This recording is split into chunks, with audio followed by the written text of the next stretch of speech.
তারাও কিয়ামতের ময়দানে ধরা পড়বে। আল্লাহ রাব্বুল আলামিন ঘোষণা দিবেন, ইয়াউমা নাদউ কুল্লা উনাসিন বিইমামিহিম। কিয়ামতের ময়দানে আল্লাহ সুবহানাহু ওয়া তাআলা বলবেন, ইয়াউমা নাদউ কুল্লা উনাসিন বিইমামিহিম। কিয়ামতের ময়দানে নেতাও দাঁড়িয়ে যাবে, কর্মীও দাঁড়িয়ে যাবে। দেখবেন নামাজি হাজী সাহেব হজ করেছে, যাকাত দিয়েছে, কিন্তু কিয়ামতের ময়দানে গিয়ে দেখবে তার নেতা হচ্ছে মুসাফির, তার নেতা হচ্ছে মানব রচিত আদর্শকে বাস্তবায়ন করার জন্য এই জমিনে কাজ করেছে। তিনি আল্লাহর বিধানের বিপরীত একটা আদর্শকে দাঁড় করাইছে, এমন নেতার সামনে দাঁড়িয়ে যাবে। পেছনে কর্মীরা দাঁড়িয়ে যাবে, নামাজি কর্মী, হাজি কর্মী, যাকাত দেওয়ালা কর্মী। তারা বলবে, আল্লাহ তাআলা এরা তো আমাদের নেতা না, দুনিয়ার প্রকৃত, এদের পিছনে আমরা দৌড়াই নাই। আল্লাহ তাআলা বলবেন, দুনিয়ার জীবনে আল্লাহর জমিনে আলাহুল খলকু ওয়াল আমর, সৃষ্টি যার আইন চলবে তার, এই আদর্শ তুমি বাস্তবায়ন করার জন্য কাজ করবে। তুমি মুসার আদর্শকে বাস্তবায়ন করার জন্য কাজ করেছো, কার্ল মার্কসের লেনিনের আদর্শকে বাস্তবায়ন করার জন্য কাজ করেছো। জাতীয়তাবাদ আর গণতন্ত্র দিয়ে এই পৃথিবীতে শান্তি আসবে না। ইতিহাস সাক্ষী, 54 বছরের ইতিহাসে আজ পর্যন্ত বাংলাদেশের মানুষের অধিকারকে প্রতিষ্ঠিত করার জন্য কেউ শান্তি এবং মুক্তি দিতে পারে না। এই কথা বলেন ঠিক কি? ইতিহাস বলে 54 বছরের ইতিহাসে যারা এই বাংলাদেশের স্বাধীনতা সার্বভৌমত্বের অতন্ত্র প্রহরী হিসেবে কাজ করার কথা ছিল, তারাই মাটিং কাটিং করে মানুষের আদর্শকে বাস্তবায়ন করার জন্য কানাডা এবং আমেরিকায় বাড়ি করেছে। জনগণের ভাগ্যের পরিবর্তন হয়নি। এই কথা বলে ঠিক কিনা? সম্মানিত আছে, সে আদর্শের নেতা হচ্ছে মুহাম্মদ রাসূলুল্লাহ সাল্লাল্লাহু আলাইহি ওয়াসাল্লাম। তৎসঙ্গে সেই সকল বিদ্রোহী আত্মার মাগফিরাত কামনা করি যারা পৃথিবীর সূক্ষ্মলগ্ন থেকে আজ অব্দি পর্যন্ত পৃথিবীর সবুজ ঘাসগুলোকে বুকের তাজা রক্ত ঢেলে দিয়ে লালে লাল করে দিয়েছে আল্লাহর জমিনে আল্লাহর দ্বীনকে বাস্তবায়ন করার জন্য।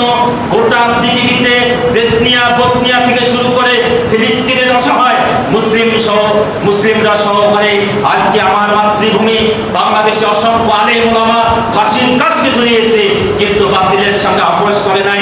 যারা পৃথিবীর মুসলমানদের চোখে আঙ্গুল দিয়ে দেখাই দিয়ে গিয়েছে ফাঁসির রশি, ফাঁসি মুখে বরণ করতে রাজি, কিন্তু মানুষের কাছে মাথা নত করবো না। আলাহুল খলকু ওয়াল আমর, সৃষ্টি যা আইন চলবে তার। কথা বলেন ঠিক কিনা? সম্মানিত হাজির, অত্যন্ত আফসোসের বিষয়, পরিতাপের বিষয়, মুসলমান কোরআন দিয়ে নামাজ পড়ে, মুসলমান কোরআন দিয়ে হজ করে, মুসলমান কোরআন দিয়ে যাকাত দেয়, কিন্তু এই বোকা মুসলমানের মাথায় একবারের জন্য এই চিন্তা আসলো না কোরআন দিয়ে কেমনে পরিবার চলবে, কোরআন দিয়ে কেমনে সমাজ চলবে, কোরআন দিয়ে কেমনে রাষ্ট্র চলবে, কোরআন দিয়ে কেমনে পার্লামেন্ট চলবে, কোরআন দিয়ে কেমনে সুপ্রিম কোর্ট চলবে, হাইকোর্ট চলবে। এই চিন্তা চেতনা মুসলমানের মাথা থেকে ব্রিটিশেরা 200 বছর শাসন করার কারণে এই চিন্তা তাদের মাথা থেকে দূরে সরাই দিয়ে হাতের মধ্যে তসবিহ ধরাই নিয়েছে আর বলেছে তোমার নামাজ পড়ো। কিন্তু গোটা পৃথিবী আজকে শাসন করেছে ইহুদি খ্রিস্টানেরা। কথা বলেন ঠিক কিনা?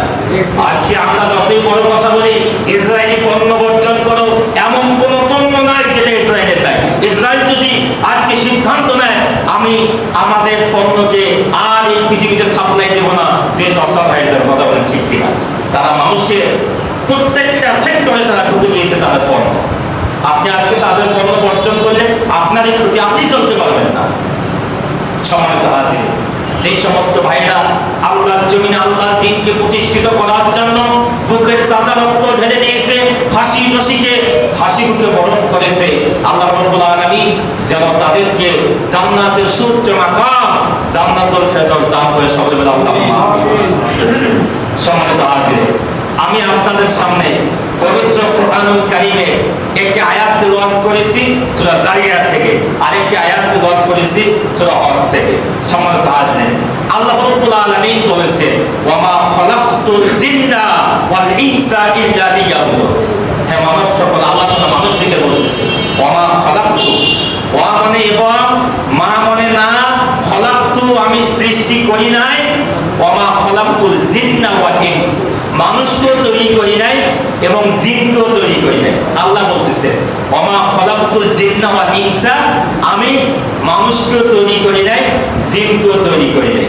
ইল্লা লাগার কারণে এবার আল্লাহ তাআলা শর্ত লাগাই দিয়েছে, ইল্লা লিয়াবুদুন, হ্যাঁ সৃষ্টি করেছি একমাত্র আমার ইবাদত করার জন্য।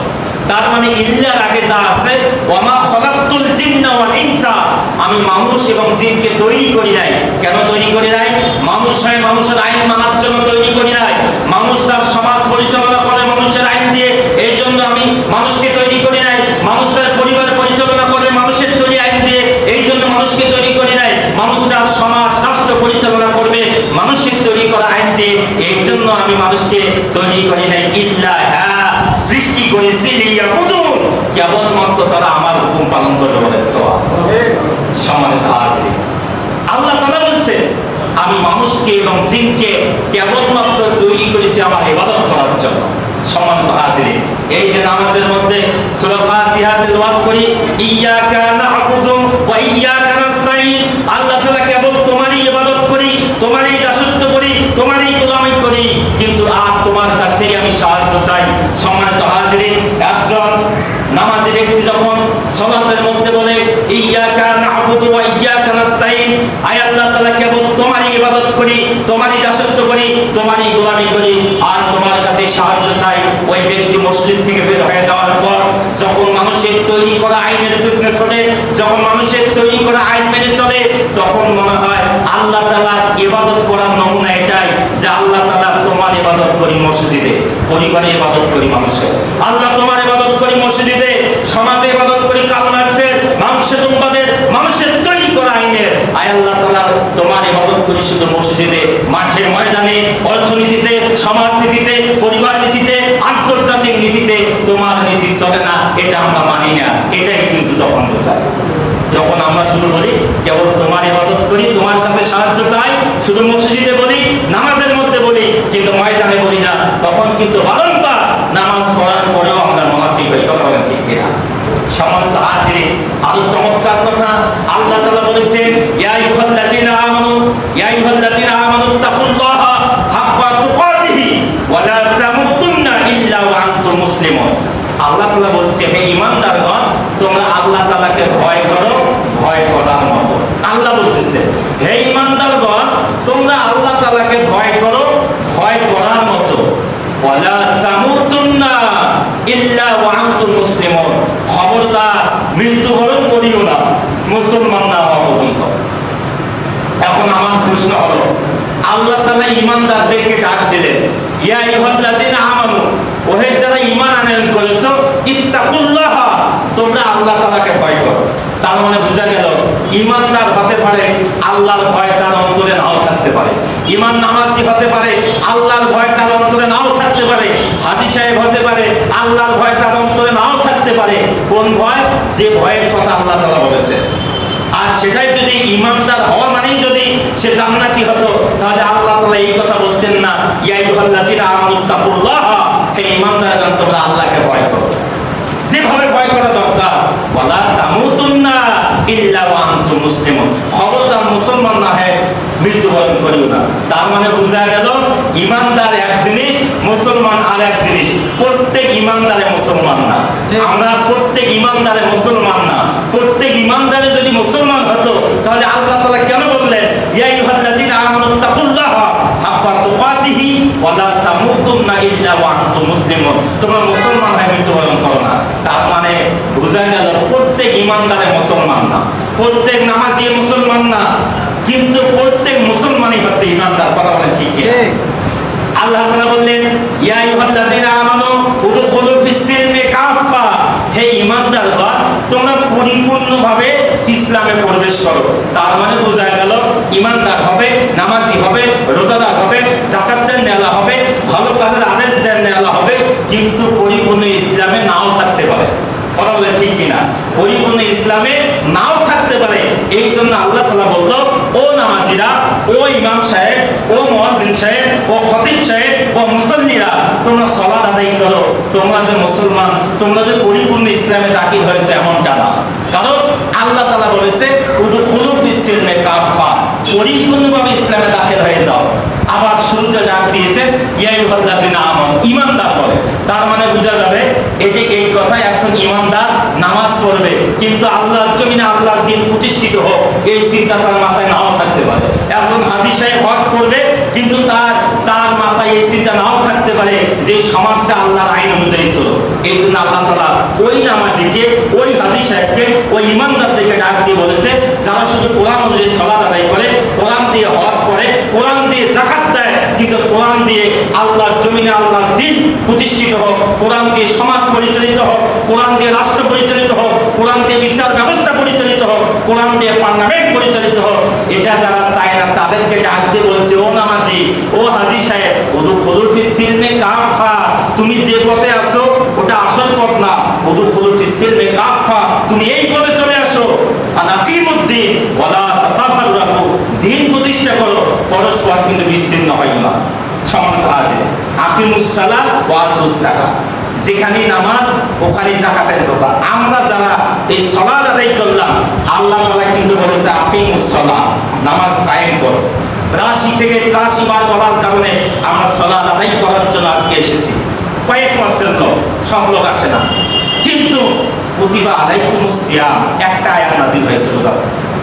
কুতিবা আলাইকুমুস সিয়াম, এই এক আয়াতের কারণে রমজানের রোজা যদি ফরজ হয়ে থাকে, পৃথিবীর সমস্ত মানুষেরা কমর খিচে রমজানের রোজা পালন করেছে, কিন্তু আকিমুস সালাত ৮২ থেকে ৮৩ বার বলা হলো, তাহলে রোজার চেয়ে গুরুত্ব সালাতের বেশি না কম? আর অনেক বেশি। আবার এর থেকেও আরো ৩১৫ থেকে ১৬ বার বলেছে আনাকিমুদ্দিন ওয়ালা তাতাফাররাকু, দ্বীন প্রতিষ্ঠা করো। সম্মানিত আছে, কুতিবা আলাইকুমুস সিয়াম একটা আয়াত দিয়ে যদি পৃথিবীর মানুষের রোজা পালন করে, তাহলে কুতিবা আলাইকুমুল কিতাল, আল্লাহ তাআলা তো কুতিবা একই আয়াত, একই গাইছে আল্লাহ তাআলা, ইয়া আইয়ুহাল্লাযিনা আমানু কুতিবা আলাইকুমুস সিয়াম, ইয়া আইয়ুহাল্লাযিনা আমানু কুতিবা আলাইকুমুল কিতাল, ইয়া আইয়ুহাল্লাযিনা আমানু কুতিবা আলাইকুমুল কিসাস। তাহলে আপনি সিয়ামকে যেমনে পালন করলেন, কিতাব কেন পালন করবেন না? কিসাস কেন পালন করবেন না? হত্যার বদলে হত্যা, এটা তো আল্লাহ তাআলার আইন। আল্লাহ তাআলা বলছেন ওয়াকাতাবানা আলাইহা ফিহা আন্নান নাফসু বিন-নাফসি ওয়াল আইনা বিল-আইনি ওয়াল আনফা বিল-আনফি ওয়াল উযনা বিল-উযনি ওয়াস সিন্না বিস-সিন্নি। আল্লাহ তাআলা তো এটা আইন। আল্লাহ তাআলা বলছেন কেউ যদি অন্যায়ভাবে কারো নাক ফেলে দেয়, ইসলামের বিধান হচ্ছে তার নাক ফেলে দেওয়া। কেউ যদি কারো দাঁত ভেঙে দেয় ঘুষি দিয়ে অন্যায়ভাবে, যদি এটা সাক্ষী প্রমাণে প্রমাণিত হয়, তাহলে ইসলামের বিধান হলো যার দাঁত ভেঙে দেওয়া হয়েছে, যে ভেঙে দিয়েছে তার দাঁত ভেঙে দিতে হবে। এটা হচ্ছে ইসলামের বিধান।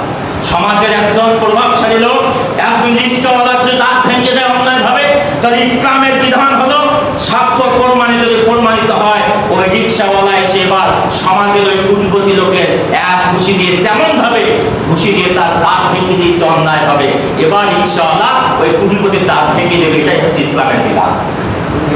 সম্মানিত হাজিরিন, তাহলে এই বিধান ওয়াসারিকু ওয়াসারিকাতু ফাকতাউ আইদিয়াহুমা, চোর যদি মহিলা হয় কিংবা পুরুষ হয়, যদি ধরা পড়ে আল্লাহর বিধান হলো তার হাত কেটে দাও, সাক্ষী প্রমাণ যদি প্রমাণিত হয়ে যায়।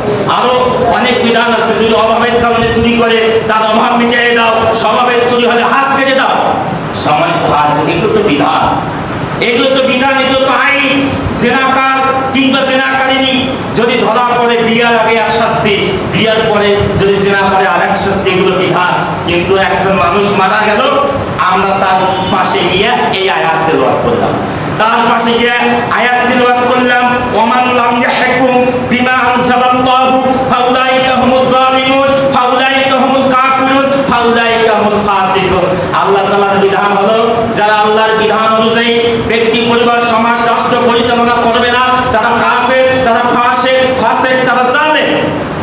আল্লাহর বিধান, আল্লাহ বললে যারা আমার বিধান অনুযায়ী সমাজ, পরিবার, রাষ্ট্র পরিচালনা করবে না, বিচার ফায়সালা করবে না, তারা কাফের, তারা জালেম, তারা ফাসিক।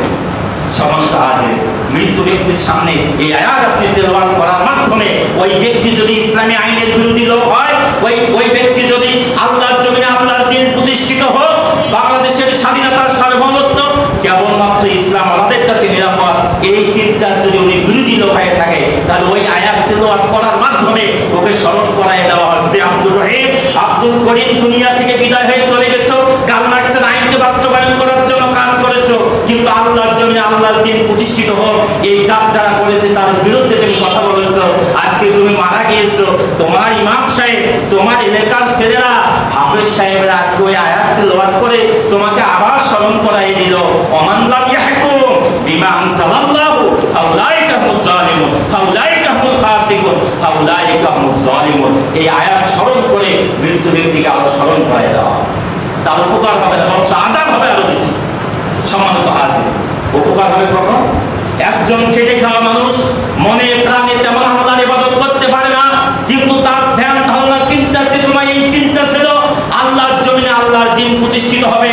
খলিফাতুল মুসলিমিন হযরত ওমর ফারুকের মতো শাসন ব্যবস্থা আসবে, যাকাতের মাল নিয়ে গোটা এলাকায় ঢোল পিটানো হবে, যাকাত কারে লাগবে, যাকাত কারে লাগবে, যাকাত কারে লাগবে। একজন সুন্দরী রূপসী মহিলা রাস্তা দিয়ে একাকী চলাচল করবে, আপনার স্ত্রী রাস্তা দিয়ে চলাচল করবে, আপনার মেয়ে রাস্তা দিয়ে চলাচল করবে। লা খাউফু ইল্লাল্লাহ, আল্লাহর ভয় ছাড়া আর কারো ভয় অন্তরে থাকবে না।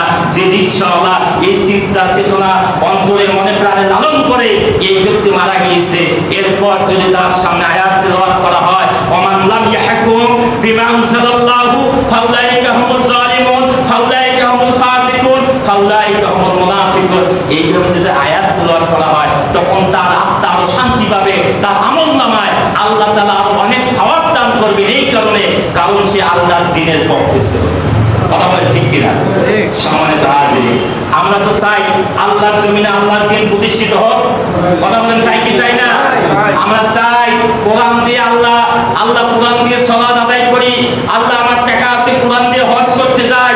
আল্লাহ আমার টাকা আছে, কোরআন দিয়ে আমি যাকাতের হিসাব বুঝিয়ে দেই। আল্লাহ আমার মনে প্রাণে, আমাদের মনে প্রাণে এই চিন্তা চেতনা থাকা দরকার। আল্লাহ কোরআন দিয়ে কেমনে সমাজ চলে, আল্লাহ কোরআন দিয়ে কেমনে রাষ্ট্র পরিচালিত হয়। আল্লাহ আমরা এই স্বপ্ন তো দেখতে চাই। পার্লামেন্টে মাননীয় স্পিকার বলবে আগামী কাল থেকে বাংলাদেশে 5 ওয়াক্ত সালাত বাধ্যতামূলক করে দেওয়া হলো। যারা এই আইনের পক্ষে আছে তারা হা বলুন, যারা এই আইনের বিপক্ষে আছে তারা না বলুন। আল্লাহ তাআলা আমরা তো দেখতে চাই 350 জন এমপির মধ্যে 200-250 জন যাতে বলে হা আগামী কাল নামাজ বাংলাদেশে কায়েম হবে। মাননীয় স্পিকার বলবে আজকের এই সংসদে হা জয়যুক্ত হয়েছে, হা জয়যুক্ত হয়েছে, আগামী কাল থেকে বাংলাদেশে নামাজ বাধ্যতামূলক। এই দৃশ্য আমরা দেখতে চাই কি চাই না? আগামী কাল থেকে বাংলাদেশে কোন জেনা চলবে না। ধর্ষণকারী যদি ধরা পড়ে আল্লাহর বিধান হলো আগামী কাল থেকে এটা কার্যকর করা হবে। বিয়ের আগে যদি কেউ জেনা করে এই শাস্তি, বিয়ের পরে যদি জেনা করে এই শাস্তি। এই আইন বাস্তবায়ন হোক। পার্লামেন্টের সদস্যের উদ্দেশ্যে মাননীয় স্পিকার বলবে এই আইনের পক্ষে যারা আছেন তারা হা বলুন, যারা বিপক্ষে আছে তারা না বলুন। যখন দেখবে 250 জন বলবে হা, তখন মাননীয় স্পিকার বলবে হা জয়যুক্ত হয়েছে, হা জয়যুক্ত হয়েছে। আগামী কাল থেকে জেনার আইন বাংলাদেশে কার্যকর হবে। কথা বলেন ঠিক কিনা? এই দৃশ্য দেখতে চাই কি চাই না? তাহলে যারা ওই এমপিরা পার্লামেন্টে যাবে, ওই এমপি যদি মুসারু হয়, জনগণের মাল মেরে খাওয়া লোক হয়, গরিব অসহায় মানুষের রিলিফের মাল মেরে খাওয়া লোক হয়, তাহলে ওই ব্যক্তি কিন্তু বলবে না। না যখন বলবে, না যখন 250 জন বলবে, তখন বলবে না জয়যুক্ত হয়েছে, না জয়যুক্ত হয়েছে। এই যুগে আর বর্বর ইসলামী আইন এসে চলবে না, চলবে না, না জয়যুক্ত হয়েছে। এই কথা হবে কি হবে না? কিন্তু ওই আসলে যে এমপি নায়ের পক্ষে ভোট দিয়েছে, ওই আসলে যারা ওই এমপিকে ভোট দিয়ে জয়যুক্ত করার মাধ্যমে তিনি ইসলামের বিরুদ্ধে আইন পাস করার জন্য না ভোট দিয়েছে, আচ্ছা মনে করছেন যারা ভোট দিয়েছে এই গুনাহ তার আমলনামায় আসবে না? কথা বলেন, আসবে কি আসবে না?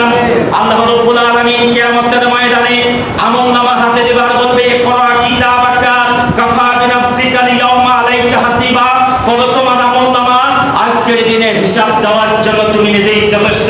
বান্দা আমলনামা দেখবে আর বলবে মা লিহাযাল কিতাব লা ইউগাদিরু সাগীরাতান ওয়ালা কাবীরাতান ইল্লা আহসাহা। আল্লাহ এটা তো আচ্ছাদিত ধরনের কিতাব।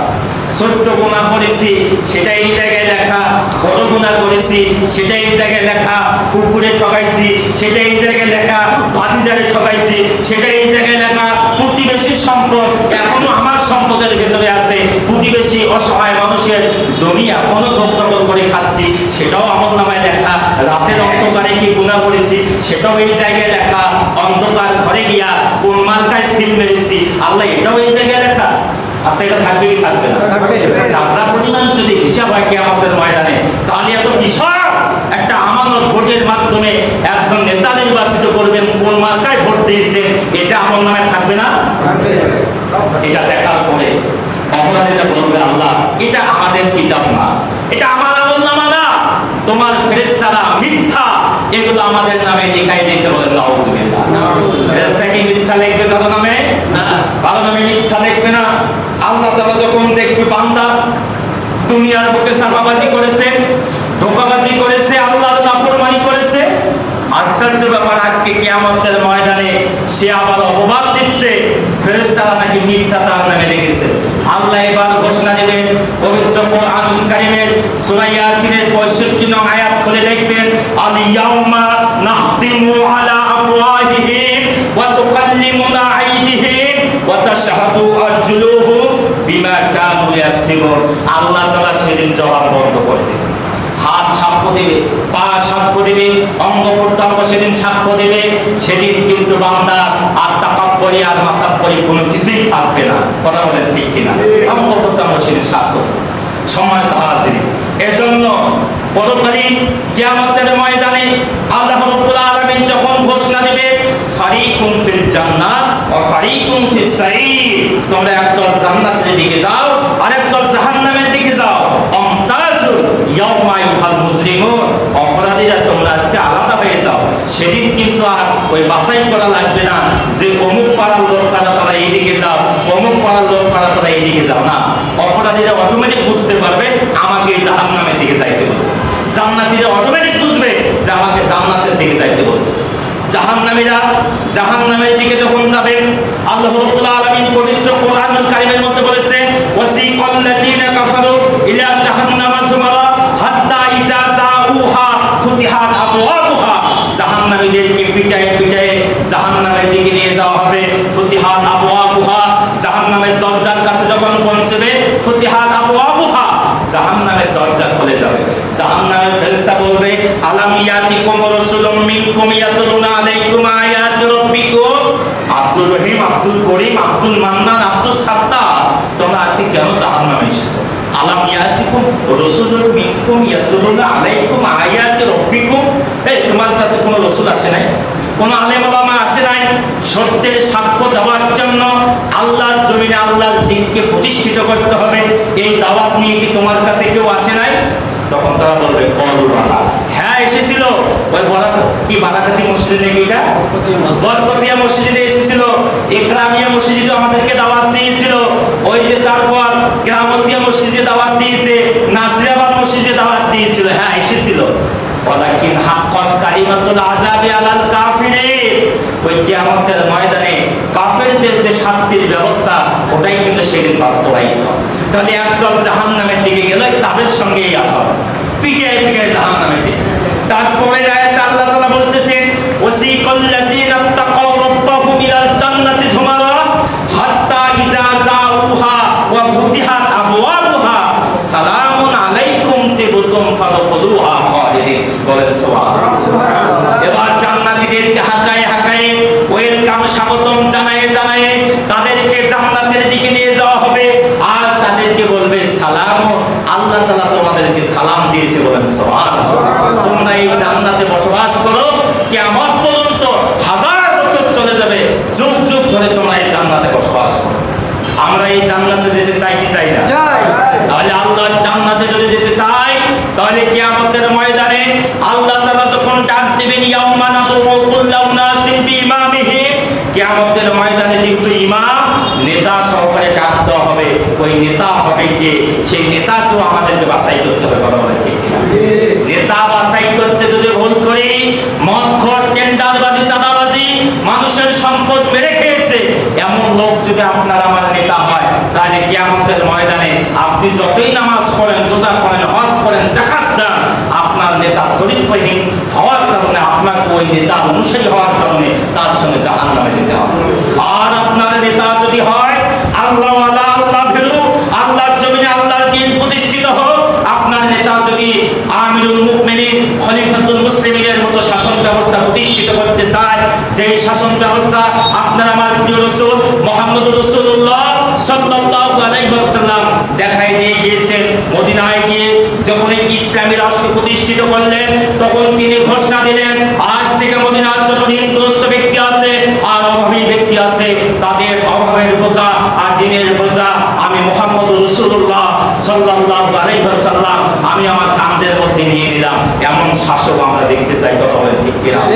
যারা অন্যায় করবে না, জুলুম করবে না, নির্যাতন করবে না, মানুষের সম্পদ মেরে খাবে না, ন্যায় ইনসাফ ভিত্তিক সমাজ প্রতিষ্ঠিত হবে। বাংলাদেশের আনাচে কানাচে ঘোষণা হবে যাকাত কারে রাখবে, যাকাত কারে রাখবে। কোন যাকাত খাওয়ার লোক বাংলাদেশে যখন খুঁজে পাওয়া যাবে না, এমন দৃশ্য আমিরুল মুমিনিনদের জামানার মতো দৃশ্য বাংলাদেশে আমরা দেখতে চাই কি চাই না? কথা বলেন, চাই কি চাই না? একটু হাত তুলে আমরা আল্লাহ তাআলাকে দেখা দিই, আমরা চাই কি চাই না? লিল্লাহি তাকবীর। আল্লাহর আইন চাই, সৎ লোকের শাসন চাই। সম্মানিত হাজিরিন, তাহলে এটা কিন্তু দোয়া করে, মোনাজাত করে, তাসবিহ করে এই আইন প্রতিষ্ঠিত হবে না। এই আইন প্রতিষ্ঠিত করার জন্য আল্লাহর জমিনে আল্লাহর দ্বীন প্রতিষ্ঠিত হোক, এটা আমরা চাই কি চাই না? তাহলে আল্লাহ তাআলা বলছেন, ওয়ালতাকুম মিনকুম উম্মাতুন ইয়াদউনা ইলাল খায়র ওয়া ইয়া'মুরুনা বিল মা'রুফ ওয়া ইয়ানহাউনা আনিল মুনকার। তোমাদের মধ্যে অবশ্যই একটা গ্রুপ থাকতে হবে, একটা দল থাকতে হবে, যারা আল্লাহর জমিনে আল্লাহর দ্বীন প্রতিষ্ঠিত করার জন্য বুনিয়াদুন মাসুস শিশা দ্বারা প্রাচীরের ন্যায় কাজ করবে। এই প্রাচীরে আমরা শামিল হতে চাই কি চাই না? এই আন্দোলনে শামিল হতে চাই কি চাই না? তাহলে আজকে আমরা এই সহযোগী ফরম পূরণ করার মাধ্যমে আল্লাহ তাআলা যদি আজকেও আমাদের মৃত্যু দান করে, অন্তত আমরা যেন বলতে পারি, আল্লাহ তাআলা তোমার 6666 আয়াত তোমার জমিনে বাস্তবায়িত হোক। এই আইন প্রতিষ্ঠার কাফেলায় আমরা শামিল ছিলাম, আমরা আমাদের নাম লেখার মাধ্যমে আমরা এই আন্দোলনে শামিল হয়েছি। আল্লাহ আমার জীবনের গুনাহকে মাফ করে দেন। আল্লাহ মাফ করে দেবে কি দেবে না? আল্লাহ মাফ করে দেবেন। এই জন্য আজকে আমরা এখানে আমাদের নামটা লেখাই নেব, আর পরিস্থিতি সবার হাতে একটা করে দিয়ে দেন। করেন ভাই, কলম দেন। ভাই কাকে করছেন না? আছে বাবা।